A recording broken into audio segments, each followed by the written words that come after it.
ভয় ও রহস্য।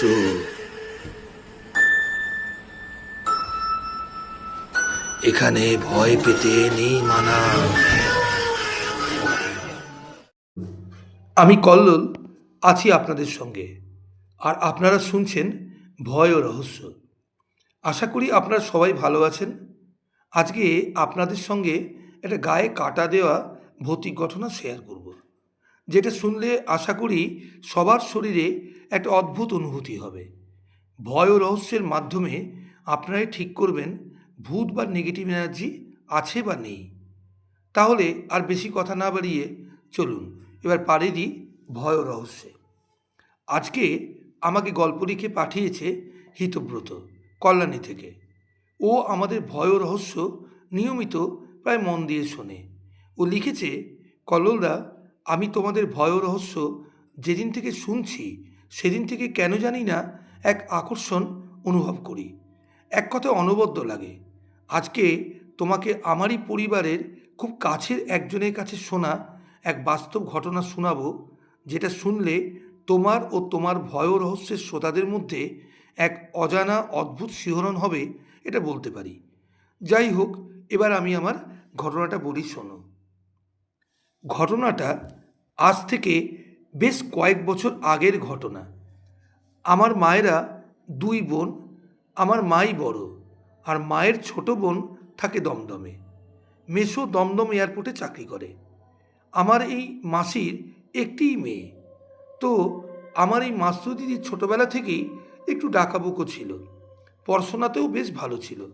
তাই এক চান্সেই ও কলকাতা পুলিশে চাকরি পেয়ে যায়।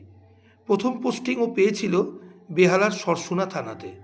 বাড়ি থেকে যাতায়াত করা খুব অসুবিধা বলে আমার দিদি বেহালার ভিতরে একটা বাড়িতে ভাড়া নিয়ে থাকতো। প্রায় দিনই ওকে রাতে ডিউটি করে বাড়ি ফিরতে হতো একা। রাতে দিদিকে চৌরাস্তা বেহালার দিকেই যেতে হতো। সেই সময় প্রায় পুরোটাই রাস্তাঘাট ফাঁকা থাকতো। ওখানে দুটো রাস্তা ছিল, একটা থানার সামনে দিয়ে যেতে হতো, আরেকটা পিছনের দিক দিয়ে। বেশিরভাগ লোক সামনের দিক দিয়ে যেত, কিন্তু পিছন দিক দিয়ে গেলে একটু শর্টকাট পড়তো। দুপাশে একটু জঙ্গল টঙ্গল ছিল, কিন্তু জঙ্গলটা বিশাল বড় ছিল। রাস্তা মাঝখান দিয়ে পাকাই ছিল। লোকজন সেই সময়টা খুব একটা দেখাই যেত না প্রায়। প্রতিদিনই দিদি ডিউটি সেরে ওই রাস্তা দিয়েই আসতো স্কুটি চালিয়ে।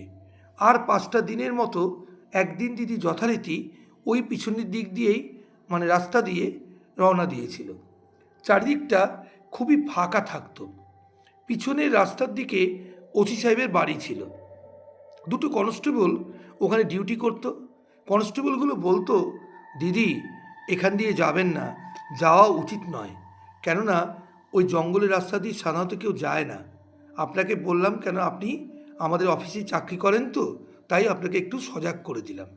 কিন্তু কি করা যায়, দিদির ওদের কথা শোনার উপায় ছিল না, যেহেতু ওর সাথে কোনো কলিগ ওই পথে ছিল না, আর বাড়িও তাড়াতাড়ি পৌঁছানো দরকার ছিল ওই দিন, কারণ তার কয়েকদিন আগে থেকেই দিদি আমার মাসিকে এনে রেখেছিল। যদিও মাসির সাথে বাড়ি থেকে আনা অনেক দিনে পোষা দুটি কুকুর ছিল, তবু ওরা একা অত রাতে থাকতো বলে দিদির চিন্তা লেগেই থাকতো। তাই দিদি স্কুটি চালিয়ে রওনা দেয়।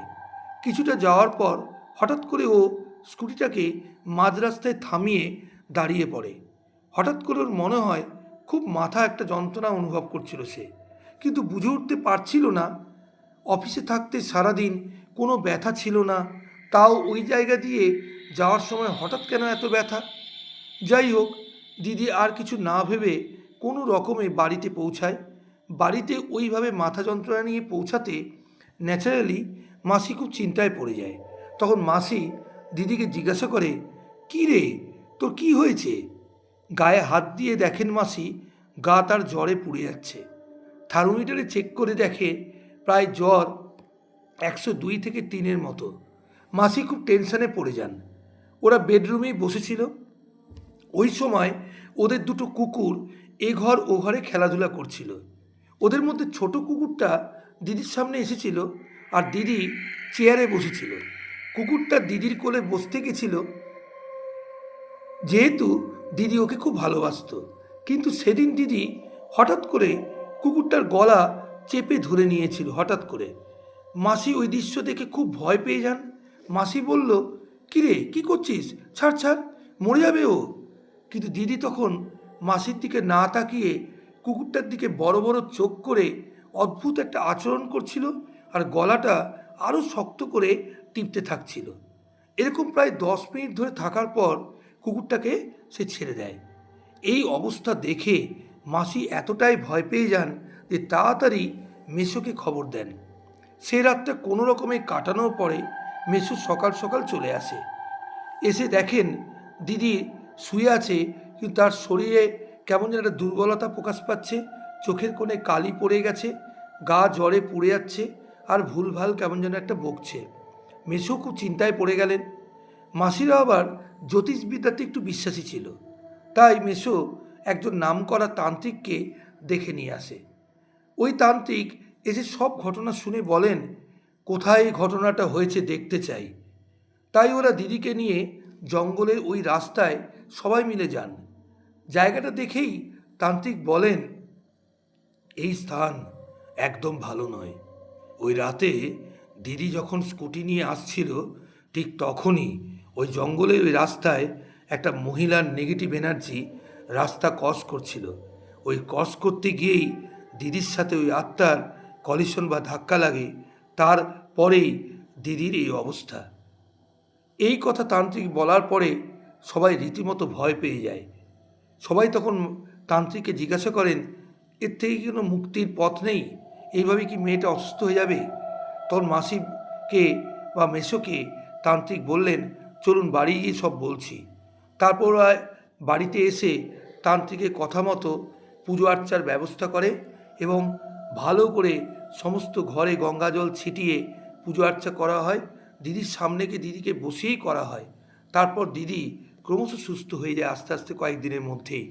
কিন্তু তারপর থেকে দিদি ওই রাস্তা দিয়ে আর কখনো যাওয়ার সাহস করেনি। পরে জানা যায় ওই রাস্তায় এক মুসলিম মহিলার ট্রাকে অ্যাক্সিডেন্ট হয়।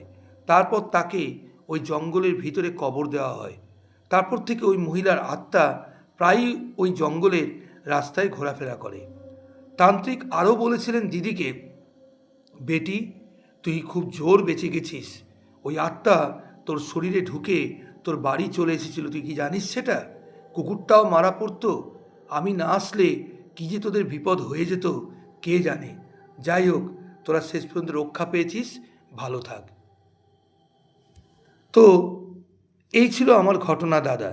যদি আমার এই ঘটনা তোমার ভালো লাগে তাহলে তোমার ভয় ও রহস্যের শ্রোতাদের অবশ্যই শুনিও। এরপরে আগামীতে আরও গল্প তোমাদের ওখানে পাঠানোর খুব ইচ্ছা আছে আমার। এই ছিল হিতব্রতর ঘটনা। ঘটনাটা কেমন লাগলো আপনারা অবশ্যই কমেন্ট করে জানাবেন। যারা এখনও সাবস্ক্রাইব করেননি তারা একটু সাবস্ক্রাইব করে আমাদের ভয় ও রহস্যের পরিবারের সাথে যুক্ত হয়ে জানে এই অনুরোধ করি। এখানেই শেষ করছি। আগামীতে আরও নতুন ঘটনা নিয়ে দেখা হচ্ছে। নমস্কার।